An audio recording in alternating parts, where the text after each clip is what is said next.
না না, স্পিকার যখন বলে প্লিজ কিপ কোয়াইট। আমি স্পিকার আপনাকে কড়া হেডমাস্টার হিসেবে দেখতে চাই না, নারী বান্ধবী স্পিকার হিসেবে এই সংসদে দেখতে চাই। নিউ স্পিকার, আপনাকে ধন্যবাদ। ফুল ফুটুক আর নাই ফুটুক, এই সংসদে আজ বসন্ত আমাদের 50 জনের কাছে। প্রত্যেক রাজনীতিবিদের জীবনে স্বপ্ন থাকে এই মহান সংসদে আসবার। তৃতীয়বারের মতো এই সংসদে এসেছি, পরম করুণাময় আল্লাহ পাকের কাছে শুকরিয়া। 2001-2026 সালে নির্বাচনে মাননীয় সদস্য প্রশ্ন করুন। 1 মিনিট সময় দেন মাননীয় স্পিকার। প্রথম এসেছি, সময় সুযোগ নেই, প্রশ্ন করুন। মাননীয় স্পিকার, 2001-2026 সালে নির্বাচনে মাননীয় সদস্য 1 মিনিট, মাননীয় সদস্য 1 মিনিটে শেষ করুন। না না, স্পিকার যখন বলে প্লিজ কিপ কোয়াইট, শুনুন। আপনি প্রারম্ভিক বক্তব্য একটা তো শুভেচ্ছা দিয়েছেন, এরা বেশি আর সুযোগ নেই, আমাদেরকে কার্যপ্রণালী বিধি মেনে চলতে হবে। একটি প্রশ্ন করুন প্লিজ। মাননীয় স্পিকার, আপনাকে কড়া হেডমাস্টার হিসেবে দেখতে চাই না, নারী বান্ধবী স্পিকার হিসেবে এই সংসদে দেখতে চাই। মাননীয় স্পিকার, 2001 সালে এবং 2026 সালে নির্বাচনে বিএনপির ভূমিদশ বিজয়ের কারিগর, আমার নেতা, আমাদের নেতা, গণমানুষের নেতা মাননীয় প্রধানমন্ত্রীর প্রতি আমি কৃতজ্ঞতা জানাচ্ছি। মাননীয় স্পিকার, এই সংসদে সংরক্ষিত নারী আসনকে অতীতে 30 সেট অলংকার হিসেবে বলা হতো।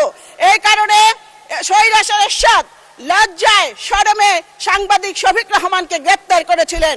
আমি আপনাকে বলতে চাই, আমরা যে 50 জন এই সংসদে এসেছি, আপনি যদি আমাদের কথা বলার সুযোগ দেন তাহলে আমরা 50 সেট অলংকার নয়, 50 সেট নারী জাতির অহংকার হিসেবে নিজেদের পরিচিত করব।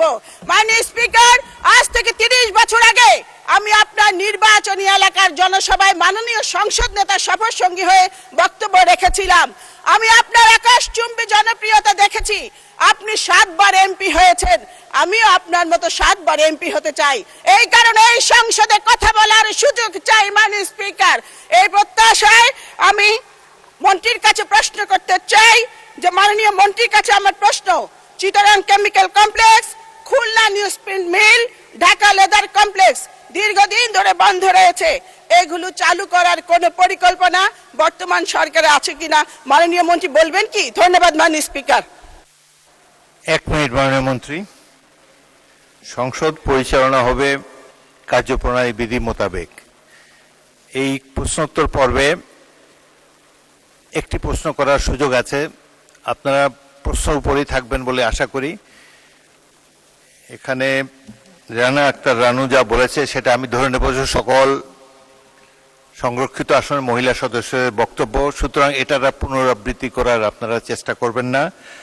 আর 7 বার এমপি বক্তৃতা দিয়ে তো 7 বার এমপি হওয়া যায় না। আপনারা এলাকায় মানুষের সাথে মিশে কাজ করেন, আপনারা 7 বার কেন 27 বার হতে পারবেন ইনশাল্লাহ। তো এখন মাননীয় মন্ত্রী জবাব দিন। মাননীয় স্পিকার, আপনাকে ধন্যবাদ। প্রশ্নটা ঠিক সম্পূরক হলো না, কারণ শুরু হয়েছিল চাঁপাইনবাবগঞ্জের বিসিক থেকে, চলে গিয়েছি আমরা জামালপুর, চট্টগ্রাম এবং বড় বড় শিল্প কলকারখানায়। তবুও প্রশ্নটি এসেছে, উত্তরটা এরকম যে ফ্যাক্টরিগুলির কথা বলেছেন, যে ইন্ডাস্ট্রিগুলির, এগুলি অনেক দিন আগে স্থাপিত হয়েছে এবং প্রায়টি তার ইকোনমিক লাইফ অনেক আগেই হারিয়ে ফেলেছে। তবে এই জায়গাকে কেন্দ্র করে আমরা নতুনভাবে ব্যক্তি খাতের বিনিয়োগ অথবা কোনোটাকে শিল্প পার্ক